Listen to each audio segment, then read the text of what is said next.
اعوذ باللہ من الشیطان الرجیم بسم اللہ الرحمن الرحیم الم تر الى الملأ من بنی اسرائیل من بعد موسى اذ قالوا لنبي لهم ابعث لنا ملكا نقاتل في سبيل الله قال هل عسيتم إن كتب عليكم القتال ألا تقاتلوا قالوا وما لنا ألا نقاتل في سبيل الله وقد أخرجنا من ديارنا وأبنائنا فلما كتب عليهم القتال تولوا إلا قليلا منهم والله عليم بالظالمين. السلام علیکم ورحمۃ اللہ وبرکاتہ. نحمده ونصلی علی رسوله الکریم، اما بعد فاعوذ باللہ من الشیطان الرجیم. بسم اللہ الرحمن الرحیم. رب اشرح لی صدری ویسر لی امری واحلل عقدۃ من لسانی یفقهوا قولی ربنا زدنا علما. آمین.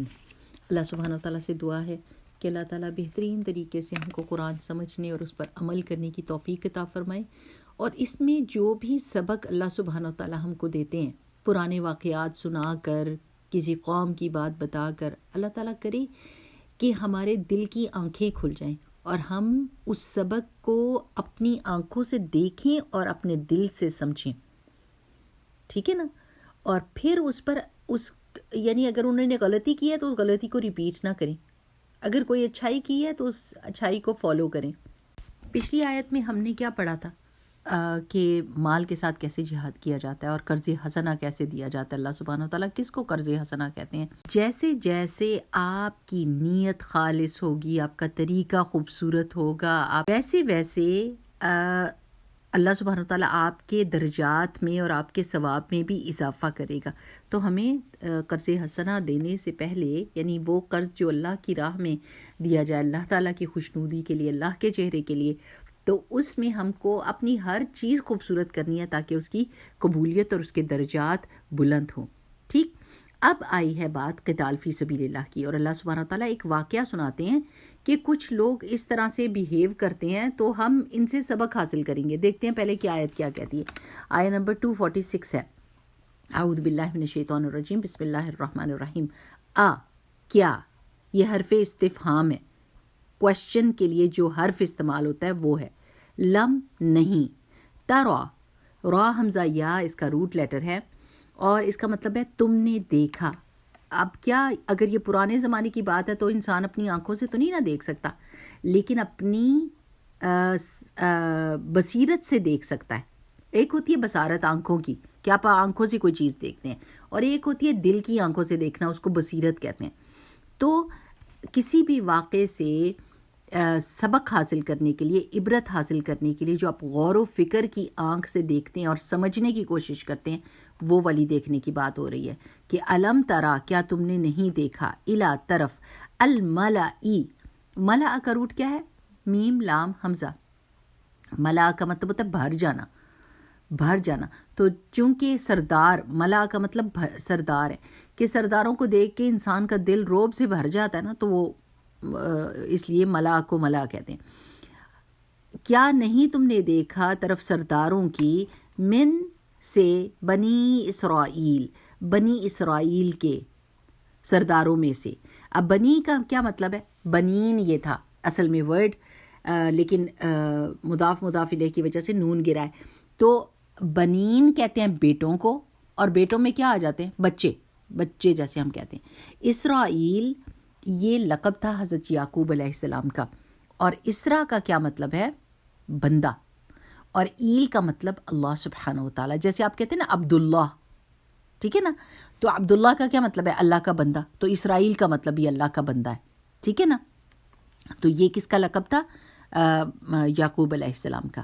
تو کیا تم نے نہیں دیکھا طرف سرداروں کی، من بنی اسرائیل، بنی اسرائیل کے، من بعدی، بعد میں، موسیٰ کے، یعنی موسیٰ علیہ السلام فوت ہو گئے تھے، تو ان کے بعد بنی اسرائیل کے سرداروں نے کیا کیا، اذ جب، قالو ان سب نے کہا، قاف واو لام اس کا روٹ لیٹر ہے، قول، آپ کو پتہ نا قول کس کو کہتے ہیں، بات کو، اردو میں بھی استعمال ہوتا ہے، لنبی، واسطے اپنے نبی کے یا اپنے نبی کو، نبی کا ورڈ جو ہے نا نون با حمزہ نبا سے نکلا ہے، اس کا مطلب ہوتا ہے خبر، تو نبی کون ہوتا ہے، جو خبر دیتا ہو، خبر دینے والا، امپورٹنٹ خبر دینے والا، ٹھیک ہے۔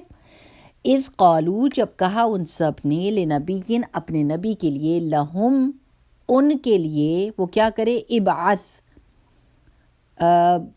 مقرر کرے، باعثا، کھڑا کر دینے کے معنی میں آتا ہے، مقرر کر دینا یہاں پر، لنا، ہم سب کے لیے، کہ مقرر کر دو آپ ہم سب کے لیے، ملکن، ایک بادشاہ، ملک بادشاہ کو کہتے ہیں، نقاتل، ہم مقابلہ کریں، ہم جنگ کریں گے۔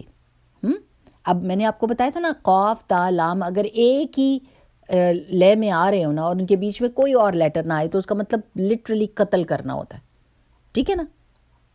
لیکن اگر قاتلا آ جائے، قاف کے بعد الف آ گیا تو اس کا کیا مطلب ہوتا ہے، جنگ کرنا، ٹھیک ہے۔ نقاتل، اب یہ نہیں کہہ رہے کہ نقتلو، ایسے نہیں کہہ رہے، قاف تا لام اکٹھا نہیں آ رہا، قاف کے بعد الف آ رہا ہے، نقاتل، کہ ہم جنگ کریں، فی سبیل اللہ، اللہ کے راستے میں، سبیل کہتے ہیں راستے کو، اللہ کے، قالا، کہا، کس نے، نبی نے، حل، کیا، یہ بھی استفہام کے لیے استعمال ہوتا ہے، عصیتم، امید ہے تم سے، عصا کا مطلب کیا ہوتا ہے، توقع ہے، امید ہے، تم سے، جیسے اردو میں تم کہتے ہیں ویسے ہی تم ہے، ان، اگر، کتب علیکم، کتبہ، لکھ دیا گیا، اعلیٰ، تم، اوپر، کتبہ اعلیٰ کا مطلب ہوتا ہے فرض کر دینا، ٹھیک ہے، جیسے آتا نہیں ہے پیچھے، کتب علیکم الصیام، فرض کر دیے گئے تم پر روزے، ٹھیک ہے نا، ایسے ہی یہاں پر کتبہ اعلیٰ، اگر لکھ دیا جائے اوپر، کم، تم سب کے، القتال، جنگ کو، ان، اللہ جو ہے نا دو لفظ ہیں، دو اس کے بیچ میں چیزیں، ان اور لا، اس کو اکٹھا کر کے لکھ دیا گیا کہ نہیں، ان کا مطلب کہ، لا کا مطلب نہیں، تو قاتلو، تم سب جنگ کرو گے، یعنی امید تم سے یہ ہے کہ اگر تمہارے پہ فرض کر دی گئی جنگ کو تو تم جنگ نہیں کرو گے۔ قالو، ان سب نے کہا، کنہوں نے، ملا نے، بنی اسرائیل کے سرداروں نے، وَمَا لَنَا، اور کیا ہے ہم سب کو، اللہ، وہی دو لفظ آگے، ان کے، لا نہیں، نقاتلا، ہم جنگ کریں، فی سبیل اللہ، اللہ کے راستے میں، اب یہ واو حالیہ ہے، اس حال میں کہ، قد، تحقیق، یعنی کنفرمڈ بات ہے، پکی بات ہے، اخرجنا، ہم نکالے گئے ہم سب، من دیارنا، اپنے گھروں میں سے، وابنائنا، اور اپنے بیٹوں میں سے، یعنی ہمارے بیٹے چھین لیے گئے، فلما، پھر جب، کتبہ، لکھ دیا گیا، علیہم القتال، ان سب کے اوپر جنگ کو، یعنی فرض کر دی گئی ان سب کے اوپر جنگ، تولوا، منہ موڑ گئے وہ سب، الا، مگر، قلیلاً، بہت تھوڑے، منہم، ان میں سے، واللہ، اور اللہ تعالیٰ، علیم، خوب ہمیشہ جاننے والا ہے، بالظالمین، ظالموں کو۔ اچھا جی، اب اس میں کیا ہے کہ ایک واقعے کے بارے میں اللہ تعالیٰ بتا رہے ہیں کہ موسیٰ علیہ السلام کی وفات کے بعد بنی اسرائیل نے اپنے نبی کو یہ بات کہی۔ اب آپ کو پتہ ہے کہ ان کے پاس کیا ہوتا تھا کہ ان کا نبی جو تھا وہی ان کا لیڈر ہوتا تھا، وہی ان کا کیئر ٹیکر ہوتا تھا، وہی ان کے فیصلے کیا کرتا تھا، لیکن انہوں نے کیا کیا کہ انہوں نے کہا کہ نہیں، نبی کے ہوتے ہوئے ہم کو ایک بادشاہ مقرر کر دیں جو ہمارے ان سارے معاملات کو ٹیک کیئر کرے، اور نبی جو ہے وہ دین کو دیکھے اور بادشاہ جو ہے وہ ہمارے باقی معاملات کو دیکھے۔ تو انہوں نے کیا کہا کہ ہم جنگ کرنا چاہتے ہیں ان لوگوں سے جنہوں نے ہمارے بچوں کو غلام بنایا اور ہم کو یعنی ہمارے گھروں میں سے نکالا، تو ہم اللہ کے راستے میں جنگ کرنا چاہتے ہیں۔ تو نبی کو ان کا پتہ تھا، بنی اسرائیل کا ظاہر ہے انبیاء کو کیسے نہیں پتہ ہوگا کہ ان کی خصلت کے بیچ میں یہ تھا کہ یہ ہمیشہ نافرمانی کیا کرتے تھے. تو انہوں نے کہا، جو نبی تھے انہوں نے کہا کہ ہو سکتا ہے، مجھے لگتا ہے ایسے توقع ہے کہ جب تمہارے پر فرض کر دی جائے گی جنگ، کہ اللہ تعالیٰ کہیں گے کہ اب تم نے کرنی ہے، تو اس وقت تم جنگ نہیں کرو گے. انہوں نے کہا کیسے نہیں ہم جنگ کریں گے، کہ جب کہ ہمارے بچے ہم سے چھین لیے گئے، ہم اپنے گھروں سے نکالے گئے، تو ہم نے تو جنگ کرنی ہے اللہ کی راہ میں. لیکن پھر کیا ہوا کہ جب جنگ کو فرض کر دیا گیا تو وہ سب منہ موڑ گئے، اور بہت کم لوگ تھے جو اپنی بات پر جمے رہے اور جنہوں نے جنگ کے لیے ہاں کہی. اور اللہ سبحانہ و تعالیٰ تو جانتا تھا ظالموں کو کہ ان کا جواب کیا ہونا ہے. اب اس آیت سے ہم کو بہت ساری باتیں پتہ چلتی ہیں. ہم نے کیا کرنا ہے، اپنی زندگی کے ساتھ اس کو ریلیٹ کرنا ہے، ٹھیک ہے نا، یہ بہت ضروری چیز ہے. اب یہاں پر یہ جو بصیرت کا دیکھنا ہے نا، یہی قرآن کے بیچ میں ہم کریں گے کہ جب بھی اللہ سبحانہ تعالیٰ ہمیں کوئی واقعہ سنائیں گے تو ہم اپنے دل کی آنکھوں کو کھول کے اس پہ غور و فکر کریں گے کہ اللہ سبحانہ تعالیٰ ہم سے کیا کروانا چاہتا ہے، کیا بتانا چاہتا ہے، اللہ تعالیٰ ہمیں کیا سبق دے رہے ہیں. اس میں بنی اسرائیل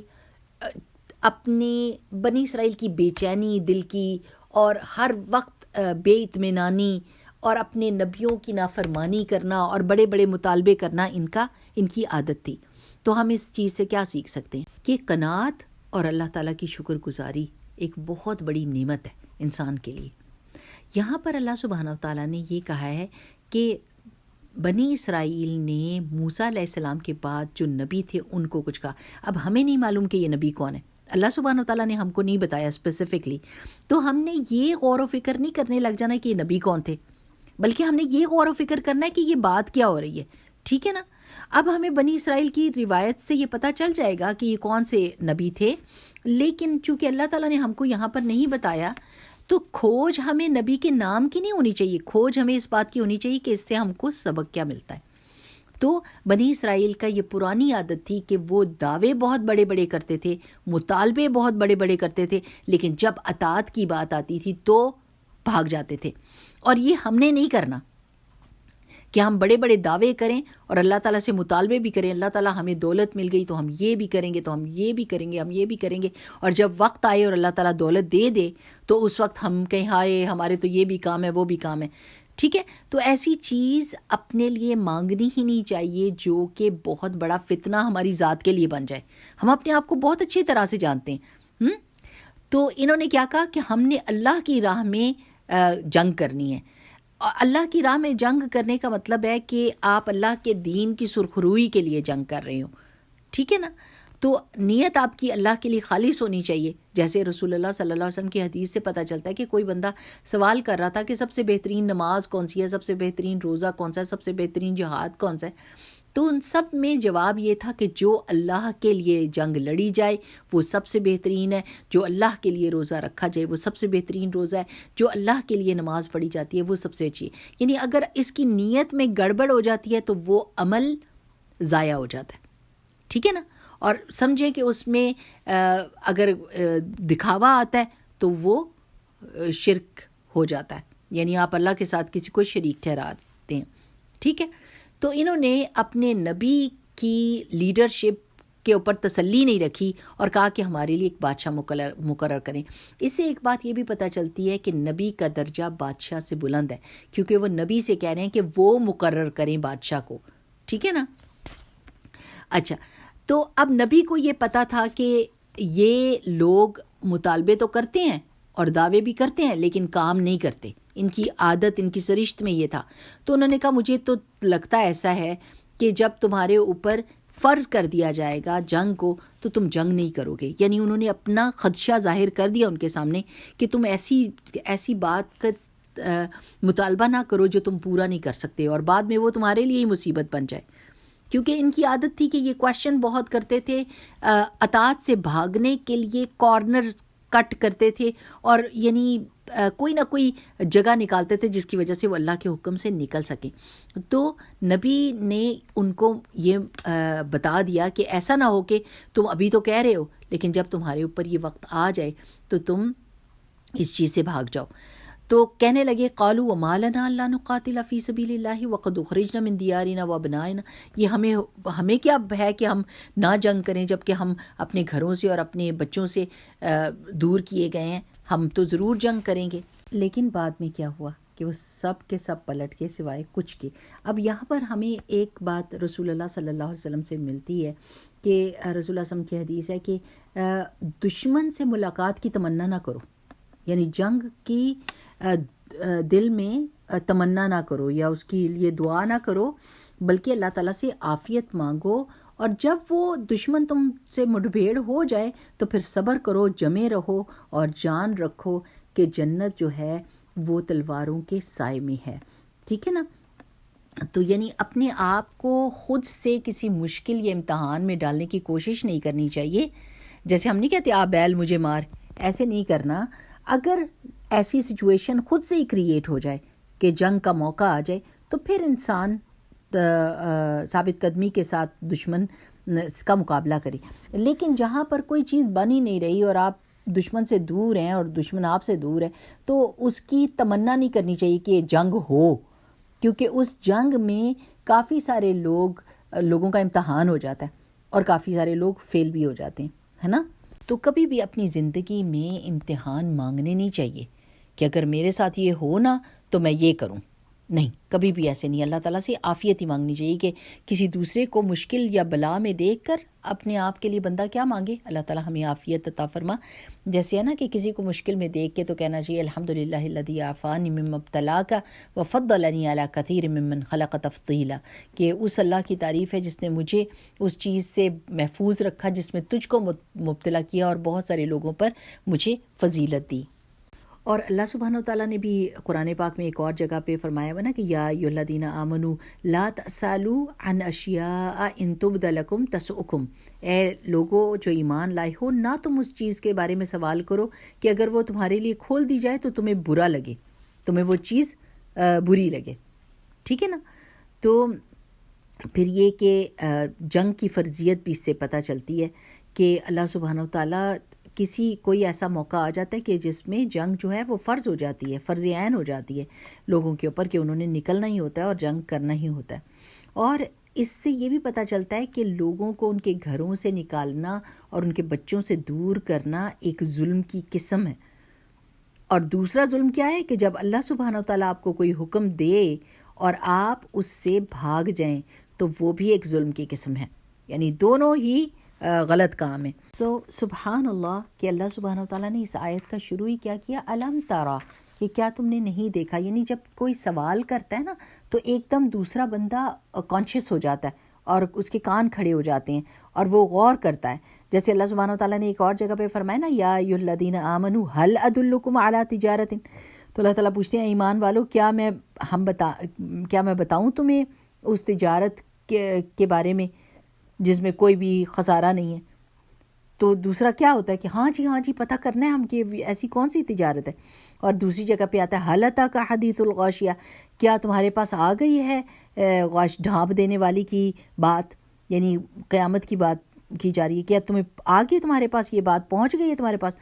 تو ہم اس کے لیے شوق کا ظاہر کرتے ہیں، اظہار۔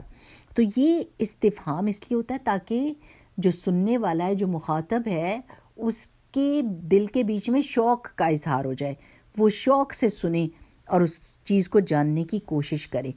تو الحمدللہ ایک چیز ہم نے اس آیت سے کیا چیز سیکھی کہ کوئی بھی امتحان یا مشکل اپنے لیے مانگنی نہیں چاہیے، اللہ تعالیٰ سے عافیت کا سوال کرنا چاہیے۔ اللہ سبحانہ تعالیٰ نے جو چیزیں ہمیں دی ہیں اس پر قناعت کرنی چاہیے، کوئی ایسی چیز نہیں مانگنی چاہیے جو ہماری اپنی آخرت کو برباد کرنے والی ہو یا ہمارے ایمان کا بڑا امتحان ہو جائے اور ہمیں اپنا پتہ ہے کہ ہم اس امتحان میں فیل ہو جائیں گے، تو ایسی چیز نہیں مانگنی چاہیے۔ میں نے پہلے پیسوں کی مثال دی، لیکن اس کا یہ مطلب نہیں ہے کہ آپ اپنے حق میں حلال کمائی کی دعا نہ کریں، وہ تو ہم کرتے ہیں، اللہم انا نسألک علما نافعا وعملا متقبلا ورزقا طیبا، ہم رزق اللہ تعالیٰ سے مانگتے ہیں۔ اور اگر یہ جیسے ایک اور حدیث میں آتا ہے کہ ایک بندہ ہے جو اللہ تعالیٰ سے دعا کرتا ہے کسی مال والے کو دیکھ کر کہ جو نیکیوں میں اور خیر کے کاموں میں اپنے مال کو لگاتا ہے، تو وہ کہتا ہے کہ اللہ تعالیٰ اگر میرے پاس مال ہوتا تو میں یہ کام کرتا اور اس سے بھی زیادہ کرتا۔ تو اس کو اتنا ہی اجر مل جاتا ہے جتنا اس مال والے کو مل رہا ہوتا ہے جب وہ خرچ کر رہا ہوتا ہے. تو یعنی مال in itself is not a bad thing. مال خود سے کوئی بری چیز نہیں ہے، لیکن ہر بندے کو پتہ ہوتا ہے کہ اگر میرے پاس مال آ گیا تو میں کتنا خراب ہو سکتا ہوں یا میں کتنا اچھا ہو سکتا ہوں. تو اگر وہ یہ سمجھتا ہے کہ میرے پاس مال آیا تو میں برائی کی طرف زیادہ چلا جاؤں گا، تو یہ اپنے لیے امتحان مانگنا ہوگا. اور اگر اس کو پتہ ہے کہ میرا دل نیکی کی طرف بہت زیادہ مائل ہے، میں نیکی ہی کروں گا، میرے پاس بہت سارے ایسے پروجیکٹس پڑے ہوئے ہیں، تو وہ بھلے اللہ تعالیٰ سے مال بھی مانگے اور توفیق بھی مانگے. مال اپنی ذات میں کوئی بری چیز نہیں ہے، لیکن ہر انسان کو اپنی ذات کا پتہ ہوتا ہے کہ کیا چیز اس کو اس کا اگلا اندر باہر جو ہے نا وہ چیک ہو جائے گا جس میں. تو اللہ سبحانہ و تعالیٰ ہر ایک بندے کے دلوں کے حال کو جانتا ہے، اس لیے اللہ سبحانہ و تعالیٰ سے خیر اور عافیت اور قناعت اور اللہ تعالیٰ کے حکموں کے اوپر لبیک کہنے کی صلاحیت، ان سب چیزوں کو مانگنا چاہیے کہ جب اللہ تعالیٰ ہمیں کسی چیز کی طرف بلائے تو ہم اللہ تعالیٰ کو لبیک اللہم لبیک کہیں. اللہ تعالیٰ ہم حاضر ہیں، ہم حاضر ہیں. ٹھیک، ابھی یہ قصہ چل رہا ہے، انشاءاللہ اگلی دفعہ اگلی آیت کریں گے تو پھر اس میں دیکھتے ہیں کہ کیا کیا انہوں نے بعد میں. ٹھیک، سبحانک اللہم و بحمدک نشہد ان لا الہ الا انت نستغفرک و نتوب الیک. السلام علیکم ورحمۃ اللہ وبرکاتہ.